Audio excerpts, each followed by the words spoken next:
Qu'est-ce qu'on fait de nos sous? Dans quoi investir en ce moment? Alors, c'est une question qu'on aime se poser à l'église Saint-Lazare régulièrement. Et on veut le faire sans tabou. Alors on pourrait se dire qu'il n'y a plus beaucoup de tabous en France occidentale du XXIe siècle. Il y en a peut-être deux. La mort. On ne parle pas beaucoup de la mort, on ne sait pas bien en parler. Et l'argent. Ça, c'est les deux grands tabous qui restent dans la société française actuellement. Et souvent on dit, non mais ça c'est les choses du privé. Souvent pour dire, c'est à moi, à moi, à moi, à moi, à moi.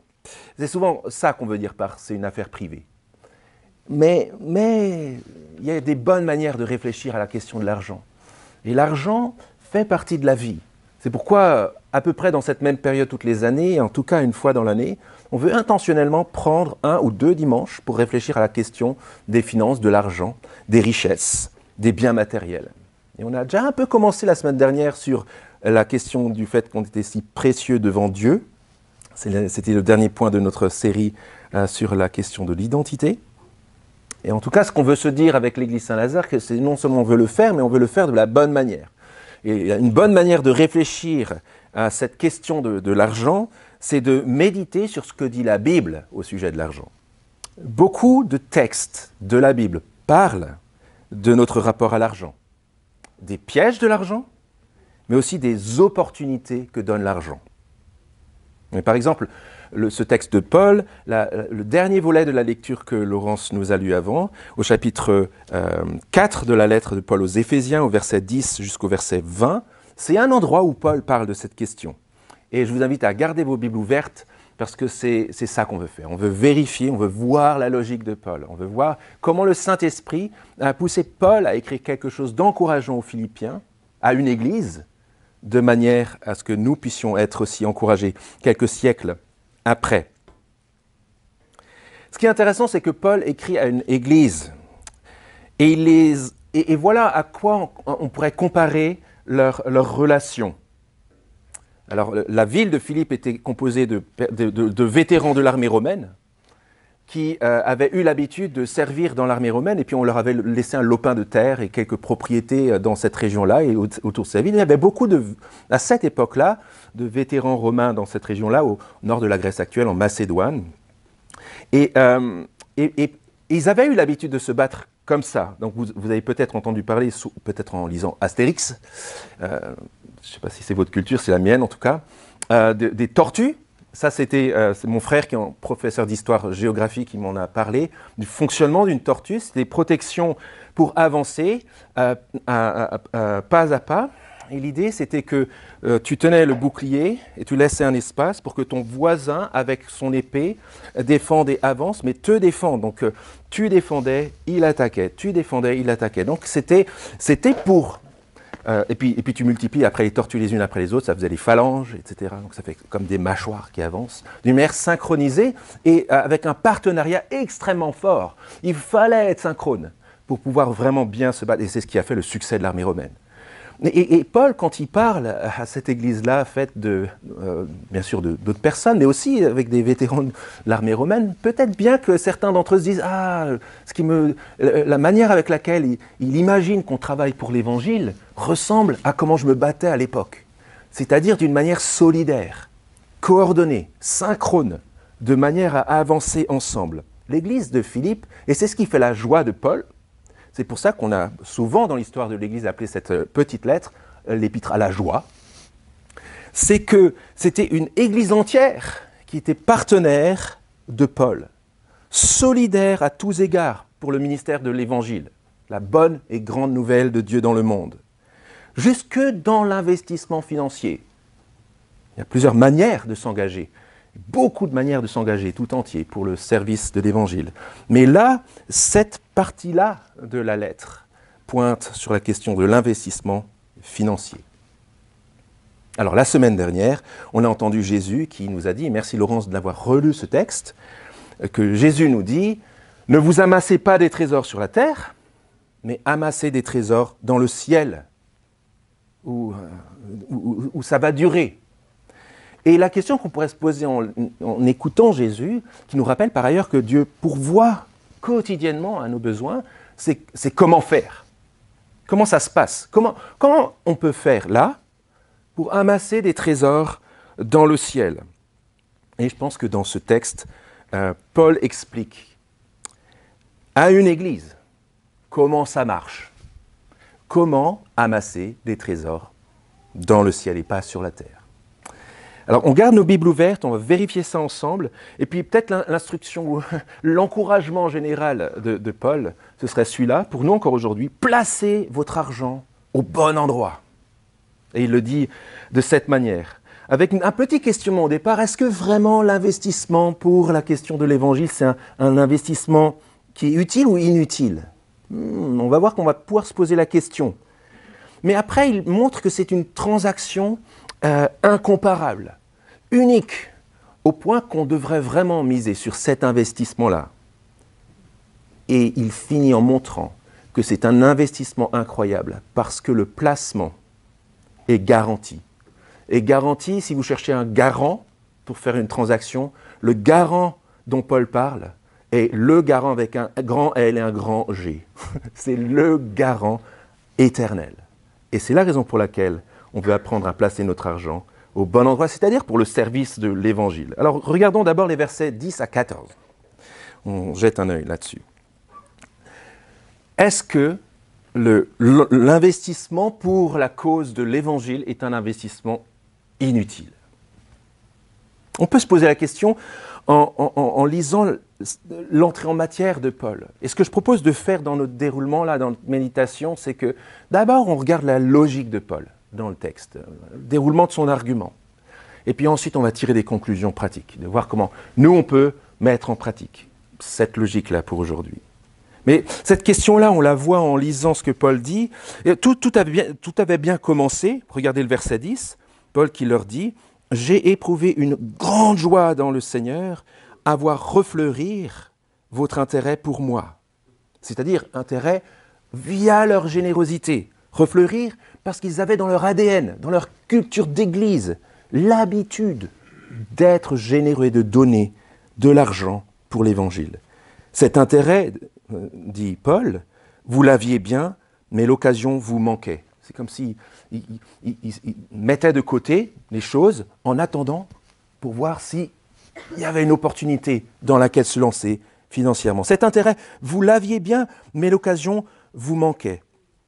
Une culture de générosité de toute une Église pour soutenir la progression de l'Évangile en général et le ministère de Paul en particulier. Repensez à la phalange, à la tortue dont on a parlé avant. Synchrone avec Paul pour que les choses avancent. Et ce début est tellement encourageant, tellement encourageant. Il nous encourage directement. Mais regardez ce que Paul dit sans transition, verset 11. « Je ne dis pas cela en raison de mes besoins, car j'ai appris à me contenter de l'état où je me trouve. Je sais vivre dans l'humiliation et je sais vivre dans l'abondance. En tout et partout, j'ai appris à être rassasié et à avoir faim, à être dans l'abondance et à être dans la disette. » Qu'est-ce que Paul est en train de dire là? Il est en train de dire que vous donniez ou que vous ne donniez pas, moi je continue à tracer ma route. J'ai appris à fonctionner et à continuer à fonctionner, quelles que soient les dispositions financières dont je dispose. C'est une surprise, mais c'est une force extraordinaire. Comment c'est possible que Paul, alors que parfois il s'est retrouvé les poches vides, alors que parfois il a dû tout arrêter pour travailler à côté, pour ensuite enseigner les églises, mais pour pouvoir lui-même à ses propres besoins parce qu'il n'avait pas assez d'argent, d'où vient cette liberté? Et c'est là que vient un des versets les plus connus de la Bible, mais qu'on prend souvent hors contexte. C'est le verset 13. Voilà son secret. « Je puis tout par celui qui me fortifie. » Alors bien sûr, c'est vrai d'une manière générale, mais on l'utilise d'une manière trop générale, parce que la note de Paul ici, c'est sur les questions de dépendance et de joie, quelles que soient les circonstances matérielles et financières. Et il a tellement confiance en Jésus qui dit « Ne vous inquiétez de rien. » Vous vous rappelez la semaine dernière, regardez les oiseaux, regardez les fleurs des champs. Votre Père connaît, sait que vous avez besoin de tout cela. Cherchez d'abord le royaume de Dieu et sa justice. Vous voyez comment Paul fait ça? Il sait qu'il peut tout par Dieu qui le fortifie. Il sait que Dieu va le soutenir, même dans son extrême faiblesse financière et matérielle. Et il continue à tracer sa route, parce que sa force se trouve en Dieu. Je puis tout par celui qui me rend fort. Extraordinaire message pour nous. Petite pause rapide. La clé d'un rapport libéré à l'argent ne se situe pas dans ce que nous avons dans notre main, mais dans Dieu qui remplit notre main. Je puis tout par celui qui me fortifie, que j'ai peu ou que j'ai beaucoup, que je sois dans l'abondance ou dans la disette. Je puis tout par celui qui me fortifie. Alors arrêtons-nous un instant. Imaginez quelqu'un qui lève des fonds pour un projet, d'une manière générale ou spécifiquement pour l'Évangile. Et puis qui présente son projet en disant « En fait, tout va bien, même si je n'ai pas d'argent, ça continue. Et puis si j'ai beaucoup d'argent, c'est super, ça continue aussi. » Et alors, il prend du temps pour dire ça, comme là, il prend quand même 3 versets sur 10 pour le faire. On se dit, mais il est kamikaze, le gars. Et comment il va réussir à provoquer la générosité en disant que je me suis contenté de tout, je puis tout par celui qui me fortifie. Après, ça veut dire que c'est une mauvaise manière de présenter et d'encourager la générosité. Et ça peut titiller quelque chose en nous. Peut-être que ça titillait quelque chose chez les Philippiens, et que c'est quelque chose que Paul cherchait chez les Philippiens. Vous savez, des questions, des doutes qui nous font dire « Est-ce que j'ai bien fait de donner pour cette cause ? Est-ce que je ne devrais pas préférer des investissements plus visibles que le service de l'Évangile, où il y a beaucoup d'invisibles dans le service de l'Évangile ? Est-ce que je devrais donner pour des choses plus immédiates ? Des causes où on voit tout de suite le résultat. Parce que parfois, le service de l'Évangile, il n'y a pas tout de suite des fruits. Parfois, ça dure. Parfois, même après ta mort, il y aura des fruits de ce que tu as fait. Donc ça peut être décourageant. Est-ce que j'ai bien investi au bon endroit? Est-ce que mon investissement est utile ou inutile? Et en plus, on est dans un contexte aggravant, ici, avec un facteur aggravant. Parce que le contexte dans lequel on est, c'est que nos petites voies intérieures qui sont poreuses avec les voies extérieures disent « Jamais, humainement, tu devrais investir dans des trucs comme ça, des trucs spirituels. Tu sais même pas ce que ça va te donner. » Tu te rends compte? En plus, il vient de dire que même après ta mort, il y aura des fruits. Tu te rends compte?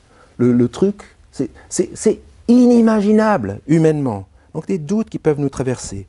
Est-ce que l'investissement pour l'Évangile, qui de toute façon va continuer, Dieu continue son travail dans le monde. Donc qu'on donne ou qu'on ne donne pas, ça va continuer. Est-ce que c'est un bon investissement? Est-ce que c'est utile ou inutile?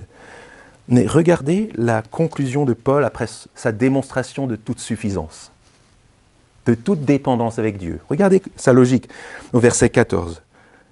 Cependant, quand même, vous avez bien fait de prendre part à ma tribulation, c'est-à-dire à mes galères dans mon ministère et de tout ce que je souffre pour l'Évangile, pour la bonne nouvelle de Dieu pour les hommes.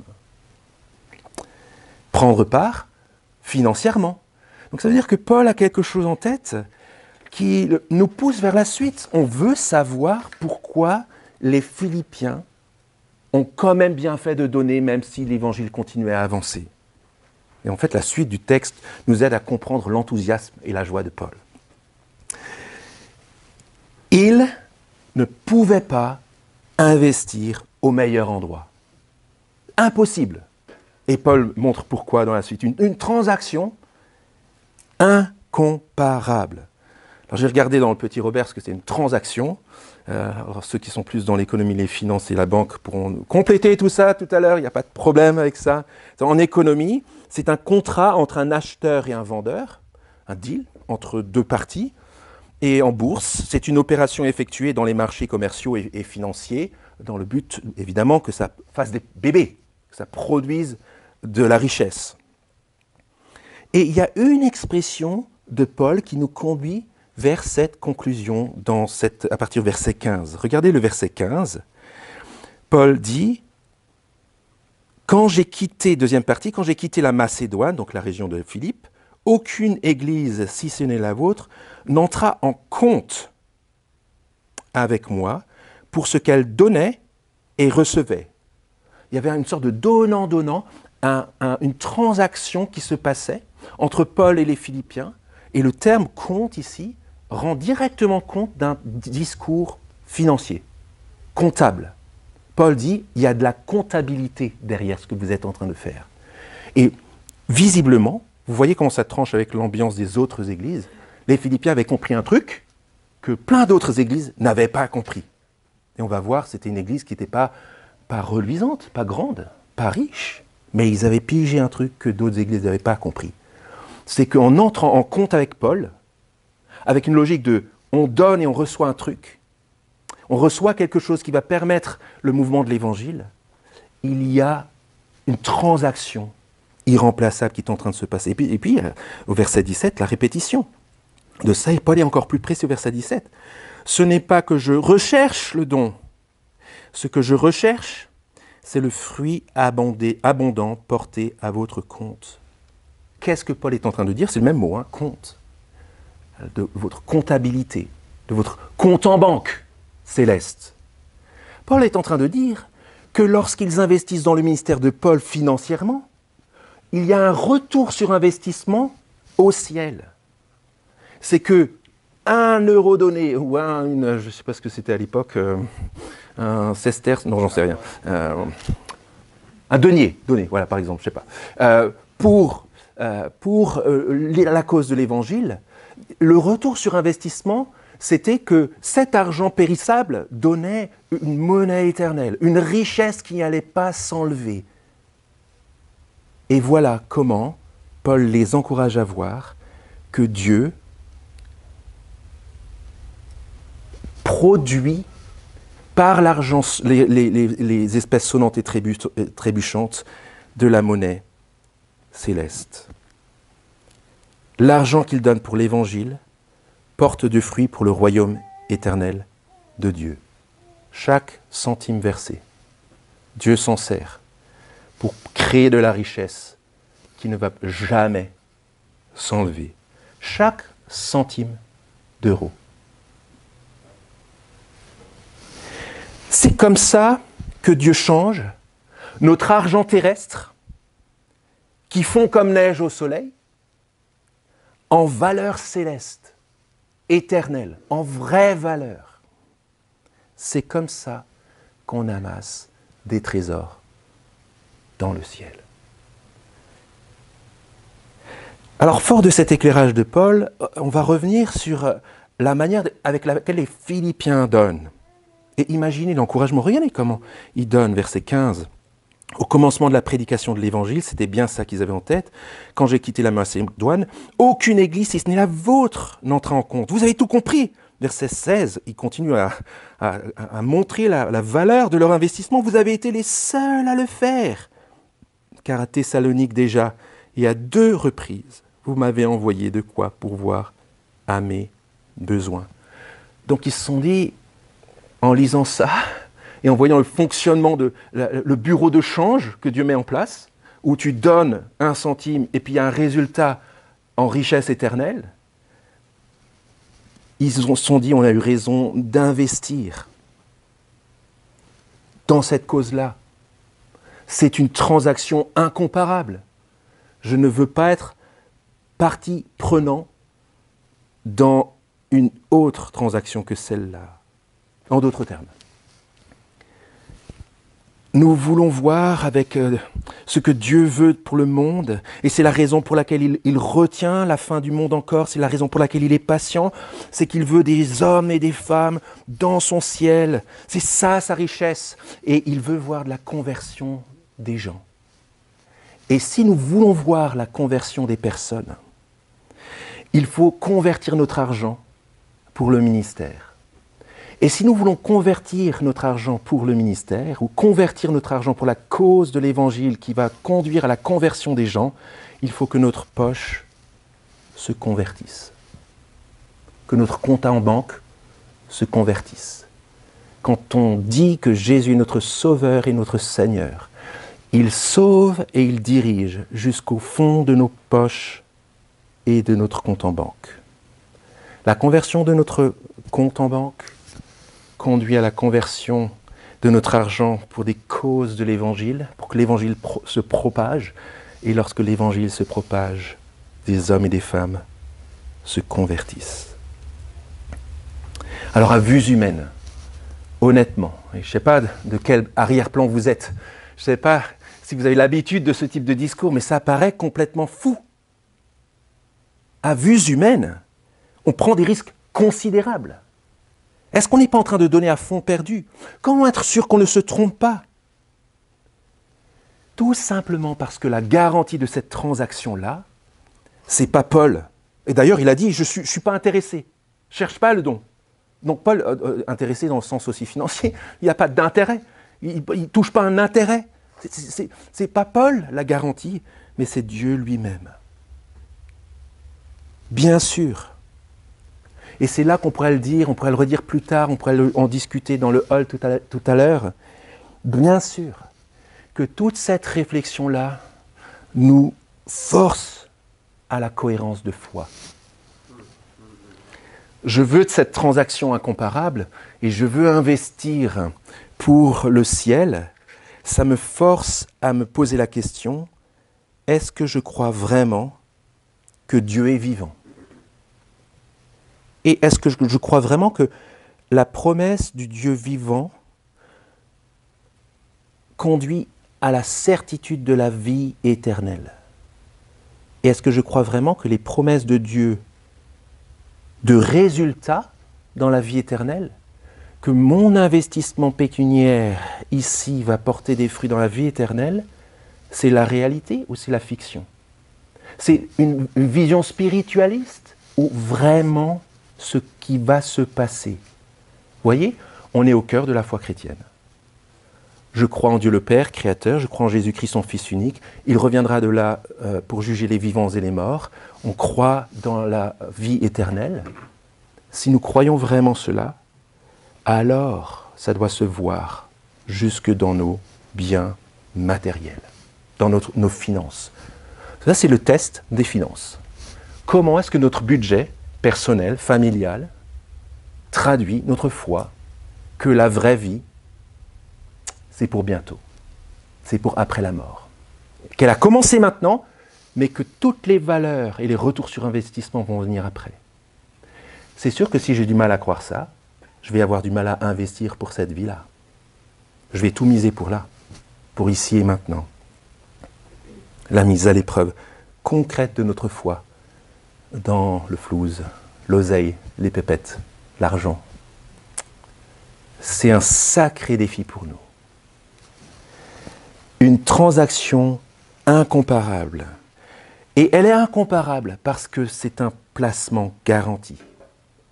Lorsque tu t'engages dans cet investissement-là, tu es sûr que tu ne vas pas être perdant. Notre foi est mise à rude épreuve là. Mais Paul le rappelle. Imagine un ami, toi tu ne sais pas trop, c'est mon cas, tu ne sais pas trop, tu voudrais faire de l'argent, que ton argent fasse des bébés, tu voudrais augmenter ta richesse, et tu as besoin d'un ami bien renseigné qui te dit dans quelle action investir, si tu dois investir dans de la pierre ou quelque chose pour voir si ça te rapportera de l'argent, et puis tu veux un ami qui sache le faire pour bien placer tes sous. Mais c'est ce que fait Paul ici, je pense. Regardez, c'est cet ami-là qui dit aux Philippiens, vous devriez miser là-dessus. Regardez verset 18. J'ai tout. Je suis comblé, ayant reçu par Épaphrodite ce qui vient de vous comme un parfum de bonne odeur, un sacrifice que Dieu accepte et qui lui est agréable. Première partie du verset, il est en train de dire, j'ai reçu vos dons, et merci beaucoup, ça va servir. Mais vous voyez qui est le récipiendaire? C'est Dieu lui-même. C'est Dieu qui accepte ce sacrifice-là. Évidemment, ce n'est pas un sacrifice qui va conduire Dieu à dire « Ah, purée, il donne de l'argent, vas-y, je les reçois ». Au contraire, Paul, depuis le début de la lettre, il dit que Dieu nous reçoit par grâce, par amour, il nous fait justice, pas parce qu'on le mériterait ou qu'on le payerait, mais parce qu'il nous l'offre, mais que nous pouvons répondre dans la joie d'un sacrifice agréable à Dieu à travers les finances. Et regardez la garantie. Vous savez, la signature en bas du document, qui fait que le document est solide. Regardez la signature, verset 19. « Mon Dieu pourvoira à tous vos besoins selon sa richesse, avec gloire, en Christ Jésus. » C'est ce que Paul fait là.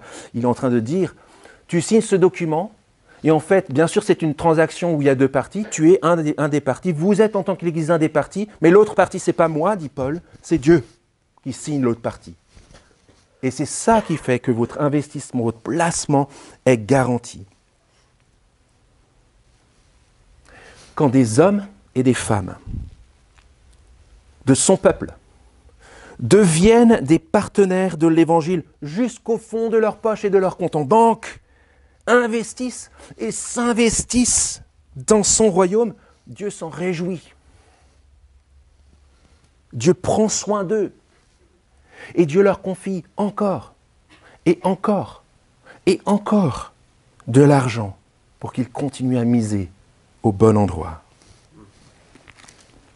Imagine que tu es misé juste pour voir un petit peu d'argent, donc que tu vides tes poches, puis tu mets cet argent dans le bon placement où tu as eu les bons conseils, et puis tu vois que cet argent fructifie, commence à être efficace, commence à porter certains fruits. Et puis tu te dis, je vais encore mettre, et puis tu dis, oh mince, j'ai plus ce qu'il fallait dans ma poche, j'aurais voulu avoir plus, mais je ne peux pas avoir plus. Vous voyez comment la logique de Paul, c'est le contraire. Verset 19, mon Dieu pourvoira. Ça veut dire que tu mets de l'argent, Dieu le prend, le fait fructifier, et puis lui, il redonne de l'argent dans ta poche pour que tu puisses redonner, pour que ça puisse produire ensuite de l'argent nouveau. C'est ça, la générosité de Dieu. Pourquoi notre argent ne tarit pas? Pourquoi est-ce qu'on a tous les mois, régulièrement, ce qu'il faut pour vivre et au-delà? Pourquoi cet argent ne s'arrête pas? Réponse, parce que l'amour de Dieu pour les hommes ne tarit pas. C'est le cœur de l'Évangile, la grande et bonne nouvelle de Dieu. Dieu fournit l'argent nécessaire pour que des hommes et des femmes passent de la mort spirituelle à la vie éternelle. De la vie loin de lui à la vie avec lui. De la vie terrestre, mortelle qui s'en va, à la vie éternelle avec lui. Pour toujours dans la joie. C'est sa passion à lui. Et on devrait même dire dans les termes du texte, c'est la richesse de Dieu.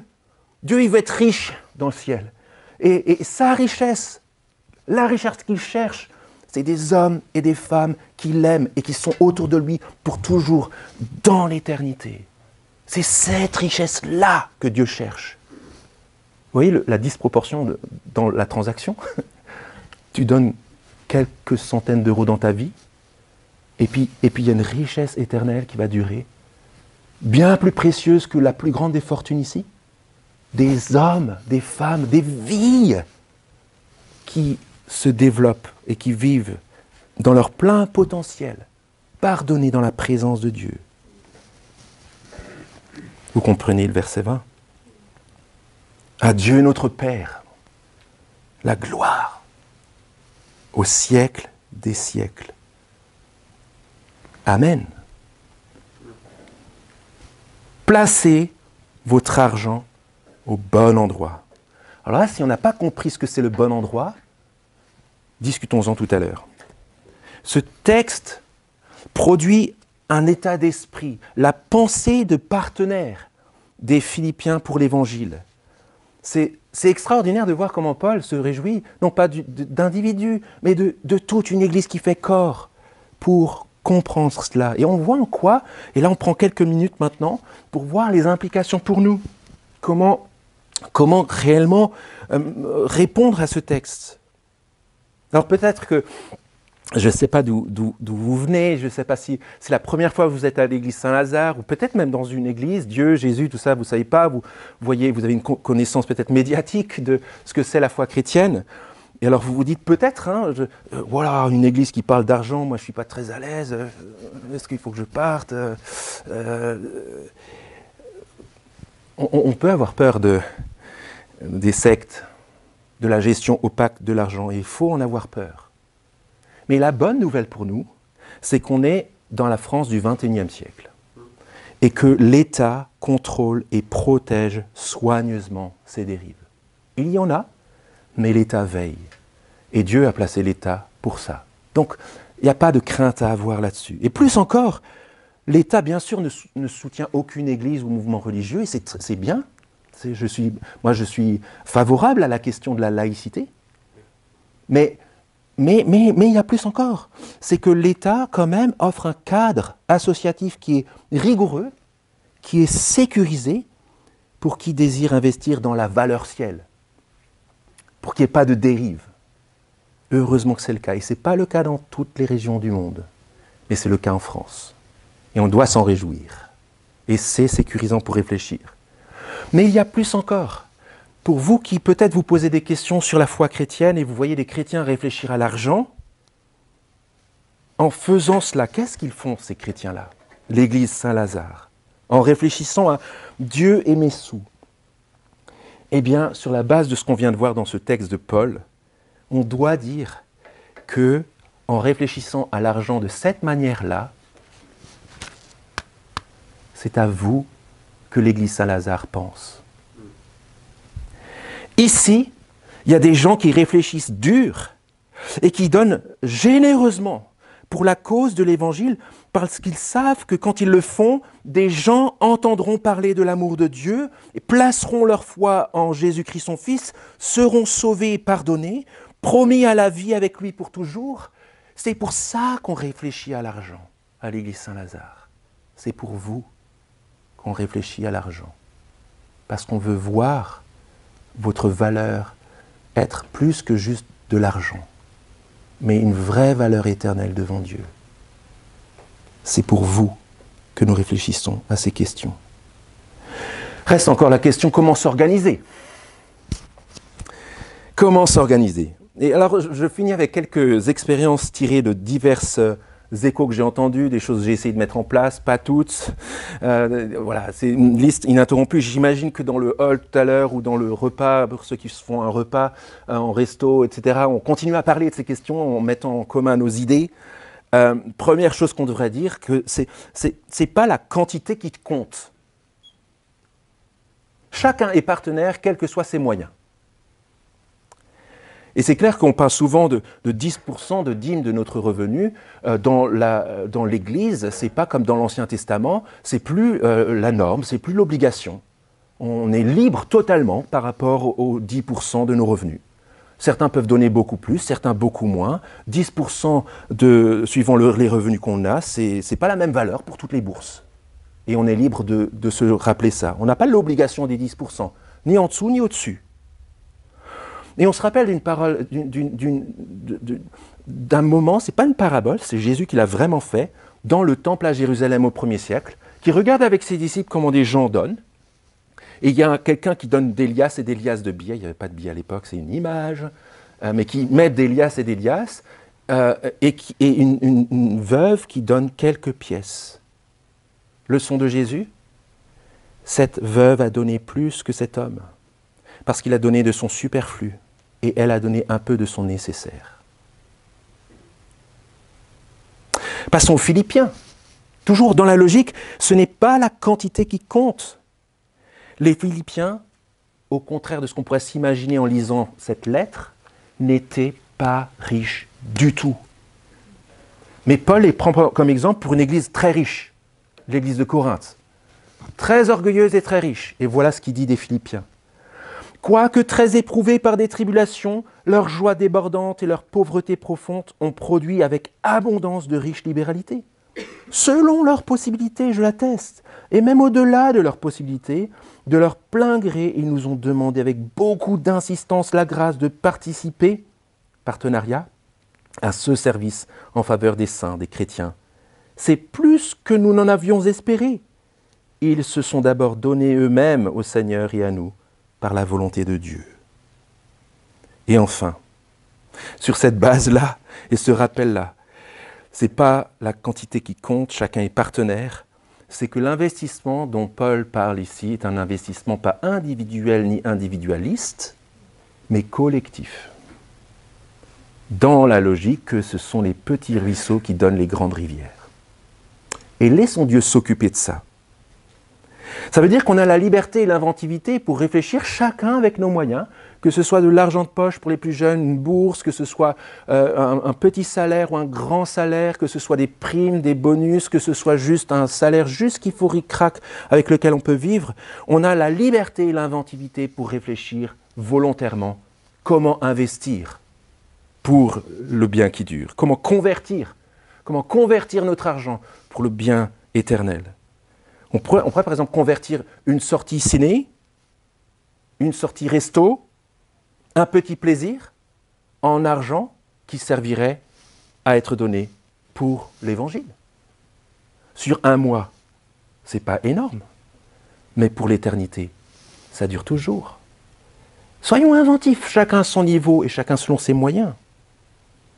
Et ça nous conduit aussi à être intentionnels, à réfléchir à notre argent, pas juste en le recevant sans réfléchir, mais en réfléchissant avec attention. Dans le bilan et ensuite dans la stratégie. Le bilan, comment j'utilise mon argent? Toutes mes utilisations quotidiennes de l'argent n'ont pas le même niveau d'importance. Et c'est un grand mensonge de le croire. Et on va droit dans le mur quand on le croit. Faisons la différence, et ça c'est à chacun de voir. Faisons la différence entre ce qui est vital, ce qui est important, ce qui est utile, ce qui est sympa, ce qui est superflu et ce qui est ridicule. Et je peux vous garantir que chacun de ces postes, on y met de l'argent.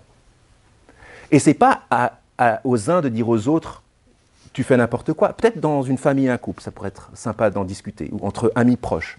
Mais on ne veut pas se fliquer les uns les autres. C'est à chacun de se mettre sa petite cible en place. Mais vous voyez comment, en ouvrant bien les yeux sur le bilan de notre budget, notre utilisation de l'argent, on peut se dire en fait, je me demande si je n'utilise pas mes sorties au cinéma comme quelque chose de vital. J'en ai besoin! Si je ne le fais pas, ça va être galère pour moi tout le mois. J'ai besoin de cinéma. C'est pas sûr que ce soit ça, en fait. Hein. Alors peut-être que ce serait important ou utile, mais peut-être pas vital. Et peut-être que du coup, au lieu de 3 restos dans le mois, j'en fais juste 2, parce que c'est pas vital. C'est pas grave si je le fais pas. Liberté. Et puis ensuite, à partir de ce... Chacun fait ça. C'est pas obligé de le faire, c'est juste une idée que j'ai eue cette semaine. Sur cette base-là, après, on peut être intentionnel.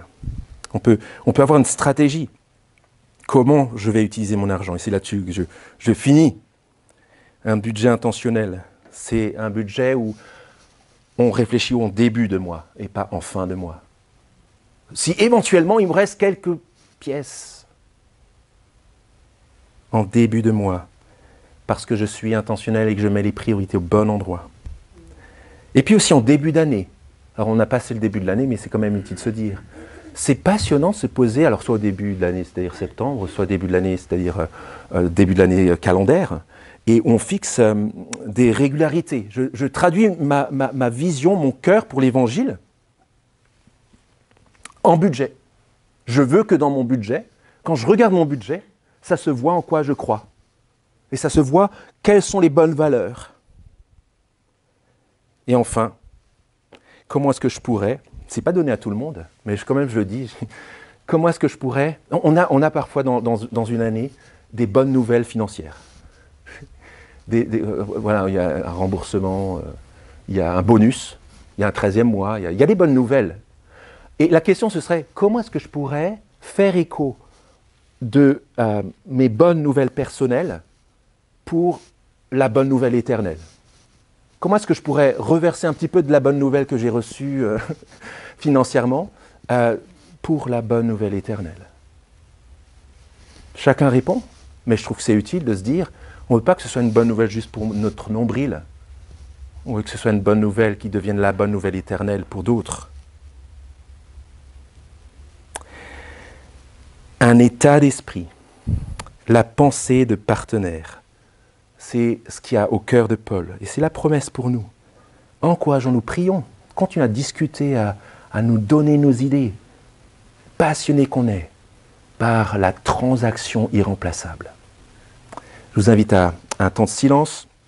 Présentons notre argent devant le Seigneur pendant ce temps de silence. Seigneur, tu sais mieux que moi. Et puis je vais prier.